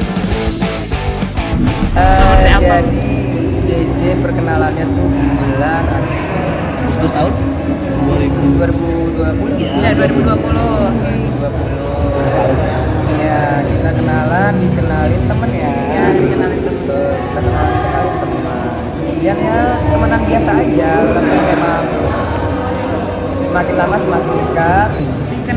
Dikenal karena dia kan emang teman-teman lingkungan teman aku juga kan, satu circle. Akhirnya ya emang aku yang suka pertama sih, soalnya emang karismatik banget kan. Nah di situ posisinya aku juga nggak ada pacar. Oh lagi jomblo ya? Lagi jomblo. Akhirnya deket ya kita nggak tahu jadi baper ya, namanya perasaan kan gak ada yang bisa atur kan. Iya baper. Karena sering jalan ya kan, sering jalan kan, terus mengenal satu sama lain, ternyata kita ngobrol-ngobrol ngebahas ini itu tuh cocok gitu, jadi nyambung, apa yang dia sampaikan aku bisa tanggepin, apa yang aku sampaikan dia bisa tanggepin. Ya kita latihan dulu sih, ya kan. Jadi nanti pas emang beneran nggak kaku lagi gitu.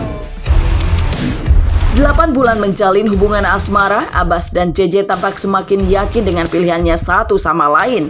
Bahkan keduanya pun saling memuji kepribadian masing-masing yang membuat keduanya merasa nyaman hingga saat ini. Dan meski mengaku pernah saling mengungkapkan keinginannya untuk menikah, namun baik Abbas maupun JJ sama-sama masih belum siap merealisasikannya dalam waktu dekat. Sosoknya kayak apa? Cantik kan? Baik, ya di luar dari itu dia baik. Terus apa ya, perhatian dia. Seperhatian apa pun dari atas sampai bawah diperhatiin. Dilurusin kan? Iya, perfection. Iya, dia sering nasehatin, udah ngapain sih dipikirin gitu. Itu sih, Abbas tuh sosok yang dewasa banget dan bisa membimbing aku. Kan kemarin-kemarin kan aku terkenalnya barbar kan.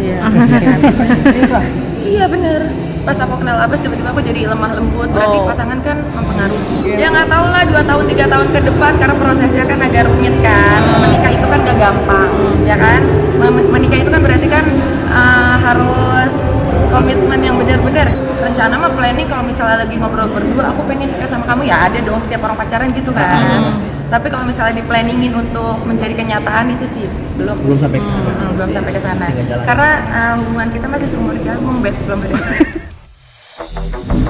Sebelumnya, nama Abbas mulai dikenal publik sejak dirinya menjadi kekasih dari Lucinta Luna. Sayangnya, hubungan Abbas dengan Lucinta tak bisa dipertahankan lagi pasca Lucinta bebas dari penjara akibat kasus narkoba. Kehadiran JJ pun dituding sebagai orang ketiga dalam hubungan Abbas dan Lucinta. Mengetahui adanya kabar tersebut, Abbas pun menegaskan jika hubungan dirinya dan Lucinta telah lama usai sebelum dirinya bersama JJ. Bahkan Abbas pun membeberkan sebuah fakta terkait kandasnya hubungannya dengan Lucinta Luna. Kalau dibilang pelakor ya enggak sih, kan dia sama yang kemarin pas Agustus itu udah putus. udah sama dan dia juga sudah mengetahui kenapa terlihatnya seperti tanda kutip pelakor, tapi sebetulnya enggak. Memang hubungan kami selesai, tapi saya bertanggung jawab karena dia meminta bantuan saya carikan pengacara, kemudian saya urusin di dalam, saya urusin sampai keluar. Sebelum keluar pun harus tes segala macam, minta transfer, saya transfer semuanya. Komunikasi terakhir pas saya jemput, sampai sekarang belum ada komunikasi sama sekali. Memang mungkin beliaunya nggak tahu ya, Belum ada yang Masih ada. coba aja ditanya aja kenapa juga nggak mau komunikasi sebetulnya, tapi ya semua ada kesepakatan, ya saya tanggung jawab, tapi tiba-tiba mungkin emang komunikasinya kurang baik saat itu. Mungkin kita ada cekcok atau bisa dibilang ya ada beberapa ketidakcocokan. Tapi dari awal saat dia masuk, saya sudah berjanji saya akan bantu sampai akhir. Bantu. Iya. Apapun keadaan kondisinya, walaupun saya bisa tidak dengan yang lain, saya akan tetap membantu dan Aku sebagai pacar sih turut prihatin ya. Soalnya kan di luar sana kan simpang siurnya yang gimana-gimana, tapi kan kenyataannya kan seperti apa. Makanya sekarang kan Abbas mengungkap yang sebenarnya gitu. Aku sih sebenarnya nggak pernah mentingin netizen ya. Dari dulu misalnya ada netizen ngata-ngatain aku apa segala macam, aku nggak mau peduliin karena aku ngerasanya itulah resikonya kalau jadi selebgram atau public figure ya kan. Jadi aku emang awal-awal itu sempat shock, tapi kesini-sini udah biasa, mental aku udah kuat.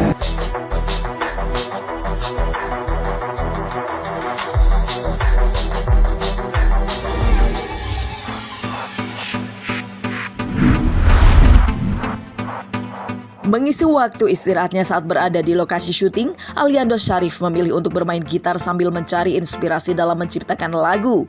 Meski menyebut hal tersebut sebagai bentuk keisengan semata, namun Ali yang sudah belajar bermain gitar sejak duduk di bangku sekolah dasar itu terbukti pernah menghasilkan sebuah lagu yang pernah dirilisnya pada 2014 silam. Dan meski cukup piawai memainkan gitar, sayangnya artis kelahiran 26 Oktober 1996 tersebut tak berkeinginan untuk menjadi gitaris profesional sebagai profesinya. Jadi kalau di lokasi selain kayak baca skrip, mendalami yang lain-lainnya. Waktu kosong yang bisa diisi, ya salah satunya selain ngobrol, ya main gitar dan ngisi powerbank dan sholat pakai matahari, jadi agak ribet, jadi itu makan waktu lama paling gitu. Terus kalau enggak ngobrol sama abang-abang kamera untuk kayak ya nanya-nanya konsep kedepannya kayak gimana. Ya selebihnya sih udah istirahat. Kalau tadi itu iseng-iseng bikin lagu, kayak kalau lagi sambil nunggu karena ya keterbatasan juga bermain gitar ya coba bikin apa yang bisa, apa yang ya dimilikin lah, coba dikulik ya, habis itu coba dibuat. Gantung sih ya paling kalau iseng sih kayak gitu sih, kayak kalau jadi gitaris sih enggak ya, lebih ke main musik aja kan. Begitu sih ya tapi enggak main gitar ya, hobi nongkrong, bukan yang gitaris ya, bukan yang profesional gitar atau apa yang emang dibutuhkan gitu. Cuman untuk kayak kita di sini ya gini lokasi iseng nunggu menjreng. Dari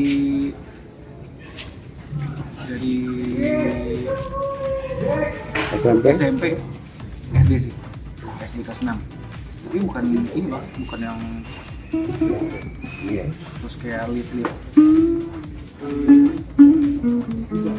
Nah kalau yang udah jago misalkan itu beda lagi. Kalau kayak cuma main gitar iseng aja buat nongkrong gitu ya itu yang dia bisa. Gitar listrik udah gitu. Iya, akustik ya. Akustik aja. Ya banyak. Itu tergantung sih mas, padi. Terus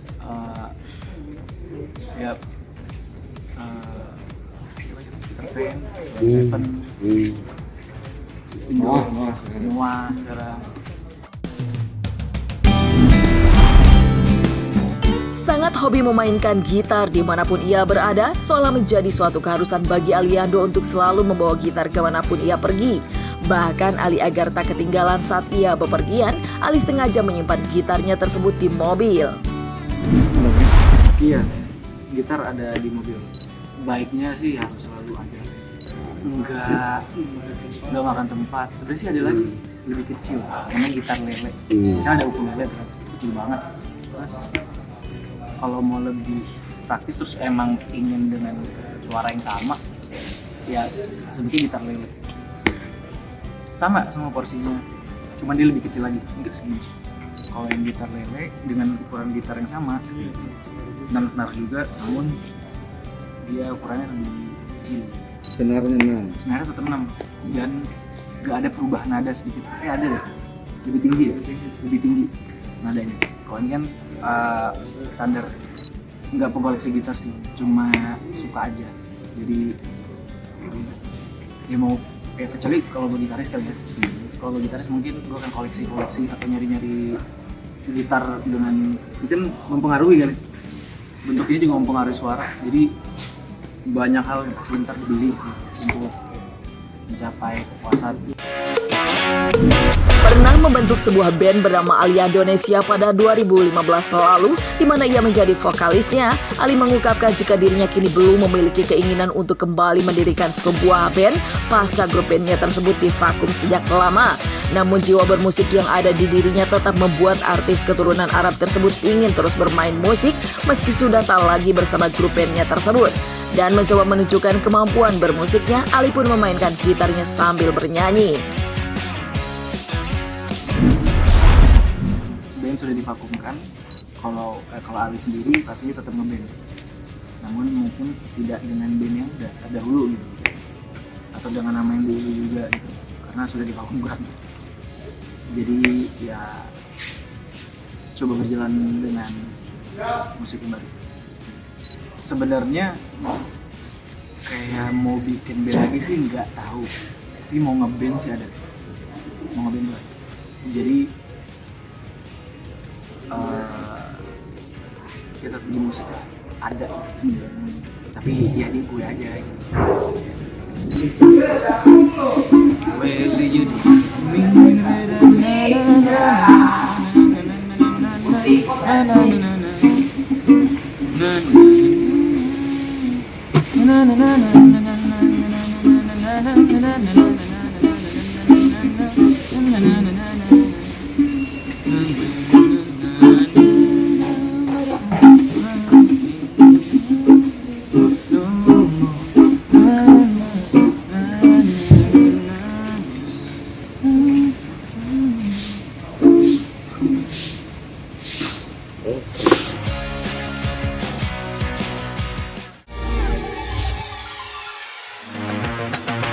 Baru saja resmi menikah dengan Sandy Tumiwa pada 7 Maret 2021 lalu, Henny Mona tampak hadir dalam sebuah acara seorang diri tanpa didampingi sang suami. Padahal sebelumnya Henny dan Sandy kerap terlihat bersama, bahkan sejak sebelum keduanya menikah.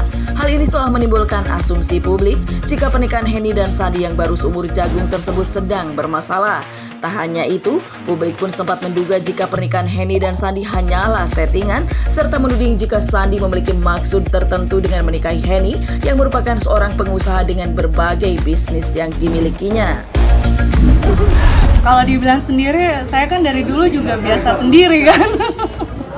Jadi ya biasa-biasa aja, mau sendiri ataupun ada pasangan, bagi saya udah sangat biasa aja karena hidup saya sudah biasa sendiri. Nah ya, kalau saya itu kan memang biasa hidup sendiri, terus benar-benar wanita yang harus mandiri banget gitu. Jadi saya berpikir ya mau ada pasangan ataupun nggak ada pasangan, tetap aja saya harus struggle dan berdiri atas kaki sendiri gitu. Ya nggak ada salahnya dong, kan emansipasi wanita, jadi wanita bisa maksudnya sendiri juga, keluar sendiri, kemana-mana sendiri, bekerja sendiri, walaupun ada pasangan kan tidak menjadi patokan bahwa kemana-mana tuh harus berdua gitu. Ntar nyari uangnya gimana kalau berdua terus kan? Biasa-biasa aja, kita lihat aja nanti ke depannya seperti apa. Tunggu waktu aja lah yang menjawab. Kan nggak bisa ya kalau saya bilang saya maunya langgeng, tahu-tahu di tengah-tengah jalan sama yang kemarin dia saya maunya langgeng, tapi di tengah-tengah jalan seperti itu kan gitu.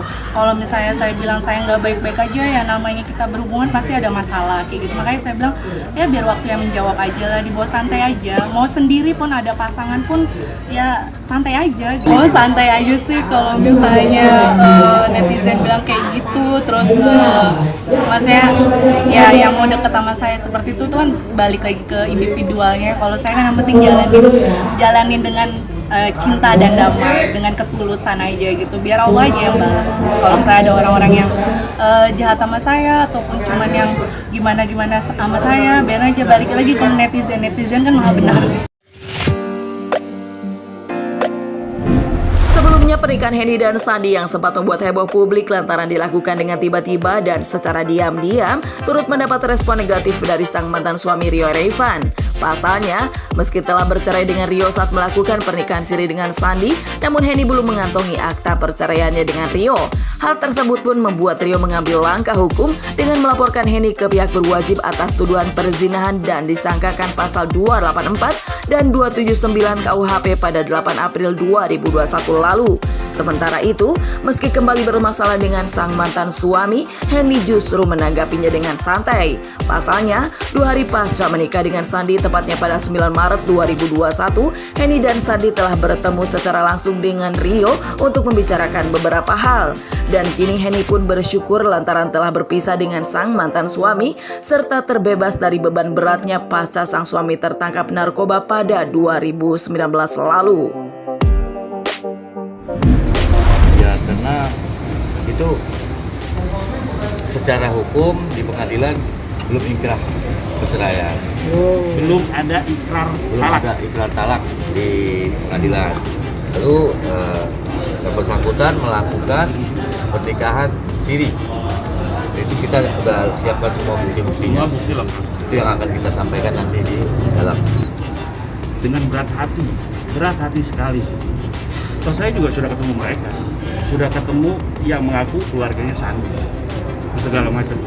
Mereka lebih bijak mungkin, karena mereka tahu hukum, nah, seperti itu. Tapi ternyata tidak ketemu titik temu. Dan akhirnya sudah kita berembuk keluarga dia, segala macam.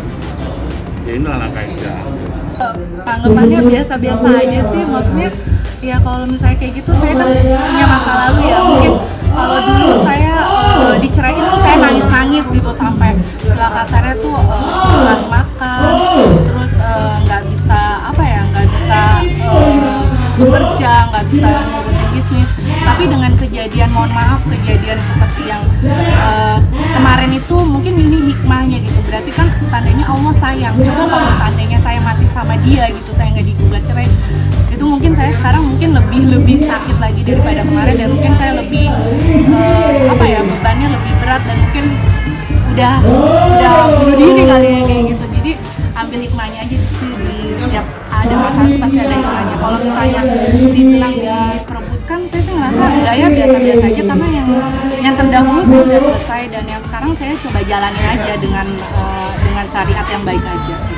Pembelajaran besarnya dari hal yang kemarin paling juga Allah mengajarkan saya supaya saya bisa menjadi wanita yang lebih baik lagi, lebih strong lagi, lebih mandiri lagi, mungkin harus lebih selektif lagi untuk mencari pasangan ya, harus lebih selektif lagi mencari pasangan, harus dilihat lagi secara individual dan secara keluarga juga. Itu sih hikmah yang saya ambil, dan saya juga jadi mengerti tentang namanya tentang narkoba. Saya jadi mengerti gitu, oh orang narkoba seperti ini, oh orang yang bekas pecandu seperti ini, oh korbannya si yang narkoba ini pasangannya ternyata seperti ini. Karena selama ini teman-teman saya yang mohon maaf yang suaminya terkena narkoba, dia cerita sama saya tuh sungguh-sungguh miris banget, dan ternyata ceritanya mereka itu memang benar, dan itu saya alami. Namun berselang beberapa saat pasca laporan tersebut dibuat, Rio justru kembali berurusan dengan hukum lantaran kembali tertangkap narkoba untuk yang keempat kalinya pada 19 April 2021 lalu. Meski mengaku prihatin atas apa yang menimpa sang mantan suami, namun Henny menyayangkan sang mantan suami yang terus mengulangi kesalahannya. Kalau saya sih gini ya, ini menurut kacamata saya ya, mohon maaf sebelumnya gitu. Manusia tuh bisa berubah, balik lagi ke dirinya dia sendiri. Mungkin kalau sekali, dua kali ya kita masih, kalau sekali mungkin itu memang benar-benar hantaman banget ya. Kalau dua kali mungkin memang itu udah takdir dari Allah. Tapi kalau ketiga, keempat, saya sih prihatin gitu. Tapi kalau untuk respect, mungkin saya udah nggak respect gitu, karena sudah mengulangi kesalahan yang sama gitu. Makanya saya balikin lagi, itu jalan hidup yang dia pilih, dan itu balik lagi ke dirinya dia sendiri gitu. Kenapa mengulangi kesalahan yang sama yang seharusnya bisa menjadi pembelajaran, kenapa diulang-ulang terus? Itu aja sih yang saya sayangkan banget. Kalau saya pribadi sih ya, kalau untuk jenguk sih mungkin sempat terlintas gitu, tapi saya balik lagi saya urungkan gitu, maksudnya mungkin nanti kali ya, mungkin dia juga hatinya masih panas, saya juga sendiri mungkin masih panas, jadi biarkan saja lah, cukup dengan doa aja sih. Enggak sih, kebenaran aja ya, dan juga banyak juga sih yang nanya kok maksudnya mantan suami bekas pecandu, dan sekarang juga pasangan saya bekas pecandu. Saya pun bingung gitu, tanya sama diri saya sendiri, kok kenapa seperti ini ya.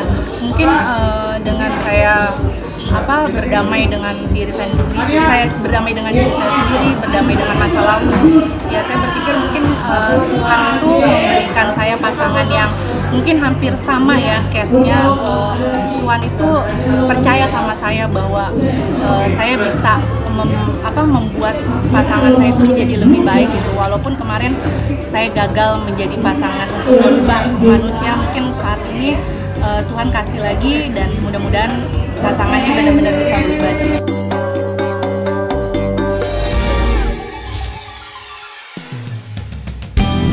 Kedekatan Ariel dan Bunga Citra Lestari atau BCL kerap menimbulkan asumsi publik jika keduanya memiliki hubungan yang spesial. Apalagi saat BCL harus kehilangan sang suami, Ashraf Sinclair, yang meninggal dunia pada 18 Februari 2020 lalu, Ariel tampak hadir menemani dan menghibur BCL kala itu. Bahkan tak sedikit publik yang mendukung kedekatan keduanya hingga menjodoh-jodohkan Ariel dan BCL lantaran dianggap serasi. Kini keduanya kembali dikabarkan menjalin kedekatan pasca terlibat dalam sebuah proyek single duet. Dan lagi-lagi, keduanya membuat publik baper menyaksikan kemesraan keduanya dalam single yang kini menempati posisi trending YouTube ke-8 dan ditonton hingga lebih dari 8 juta kali tersebut. Wah, udah kenyang digosipin sama Ongin. Dari gua umur 24 tahun kali digosipin nanti. Udah biasa, itu konsekuensi dari pekerjaan aja sih. Itu apa ya? Agak susah ya karena kita kan kenal gitu, maksudnya kenalnya udah lama. Jadi kalau kita sama teman deket itu, apalagi ini dalam satu project profesional. Jadi kalau masalah baper nggak baper itu udah campur aduk, udah. Dan baper itu kan bisa jadi karena ini memang video klip. Kalau di video klip itu kan kita harus acting ya, walaupun kita biasanya nyanyi, tapi coba acting mungkin di sekitar sana gitu. Meski membantah adanya hubungan spesial di antara dirinya dan BCL, namun Ariel tak memungkiri jika dirinya memang memiliki kedekatan dengan penyanyi. Bahkan di saat kebimbangannya menentukan siapa yang akan menjadi lawan duetnya agar lebih mudah dalam bekerja sama, Ariel pun memilih BCL dari beberapa pilihan yang diajukan.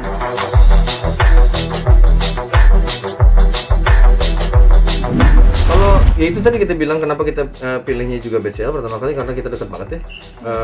Jadi bebas gitu, kayak mau minta tolong ininya, gimana pas pemilihan nada dasar juga nggak kaku gitu, kayak lu di sini ya atau di sini, enggak maunya di situ gitu.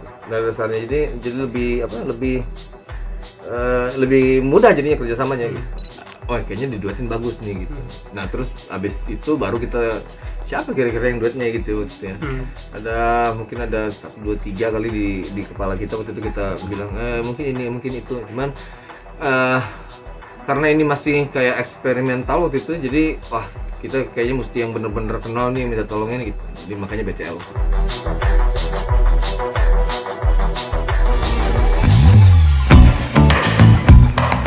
Pasca berpisah dengan sang mantan suami Cecep Ajat Sudrajat atau Arsya Wijaya, kini Jane Shalimar kembali merasakan kesendirian menjalani bulan Ramadan tanpa kehadiran pendamping hidup. Meski begitu, Jane yang mengaku telah move on tersebut kini memilih untuk menyibukkan diri dengan berbagai aktivitasnya bersama kedua sahabatnya. Jane pun mengisi waktu di bulan Ramadannya dengan berbagai serta memperbanyak silaturahmi dengan orang-orang yang ditemuinya. Jadi memang sekarang sedang betul-betul memanfaatkan waktu untuk memperbanyak teman, memperbanyak sahabat, saudara, networking. Jadi momen Ramadan ini betul-betul dipergunakan untuk kita menghabiskan waktu berbagi, kita memperbanyak silaturahmi dan juga kegiatan-kegiatan yang sifatnya menebar kebaikan. Move on udah lama ya. Harus move on. Saya adalah orang yang tidak pernah mau melihat ke belakang. Jadi apa yang sudah terjadi, keputusan yang sudah saya ambil itu udah final. Dan tidak mungkin saya mengambil satu keputusan tanpa dipikirkan dulu atau sesuatu yang belum dialami berkali-kali gitu ya. Kayak kemarin kan akhirnya harus kembali bercerai itu kan karena sudah berkali-kali menghadapi permasalahan yang itu aja. Dan akhirnya ya keputusan terakhirnya yang terbaik untuk kita berdua adalah pisah. Selalu gagal dalam membina bahtera rumah tangga sempat membuat Jane merasa keterpurukan. Apalagi kisruh rumah tangganya dengan Cecep beberapa waktu lalu sempat ramai menjadi perbincangan hangat lantaran dihiasi dengan drama panjang lantaran Jane dituduh berselingkuh oleh sang mantan suami serta telah ditalak sebanyak 3 kali. Namun kali ini Jane mengaku akan lebih selektif lagi dalam memilih pasangan. Apalagi sang anak sempat membuatnya terenyuh lantaran membiarkan dirinya menentukan pasangan hidupnya. Enggak, sama sekali enggak. Karena ya memang bebannya ya pasti ya karena kita perempuan ya.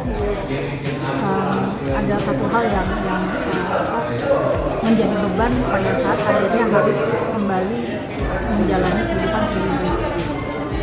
Tapi untuk apa juga kita memaksakan satu hubungan yang niat awalnya adalah untuk membangun keluarga supaya saya dan anak juga bisa mendapat kenyamanan, keamanan.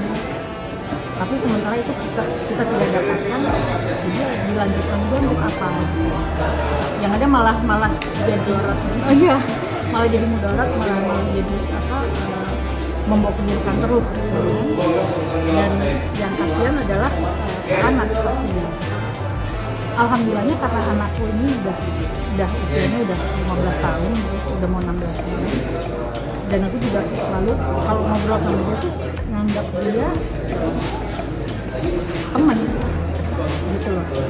Apapun keputusan yang mau diambil itu pasti kita diskusikan dulu gimana kalau begini, bagaimana kalau begitu.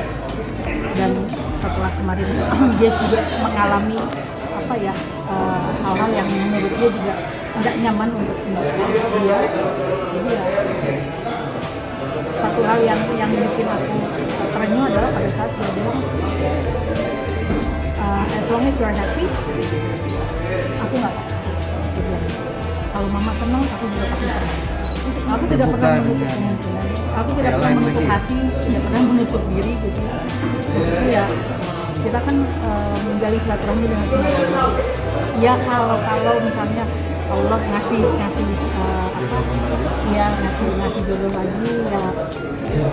Yang aku pikirkan dari awal adalah yang penting anak gue gitu. Yang penting dia bisa menerima tidak hanya aku aja tapi juga bisa menerima anakku, itu aja. Oh iya, ya kalau Allah jangan buru-buru dia, jangan buru-buru. Kalaupun misalnya Allah memberikan sign gitu, ini lagi ngedeketin nih, ya berteman aja dulu, saling mengenal, dan yang penting dia bisa menerima kekurangan itu dulu. Nggak ada kriteria loncat ya gitu. Yang penting kalau sekarang aku melihat kriterianya lebih ke bertanggung jawab dan selevel dalam pemikiran, dalam melihat ke depannya visinya seperti apa. Nah itu udah lebih kayaknya itu yang mesti diutamakan deh. Frekuensi ya, jangan berbeda frekuensi repot. Capek.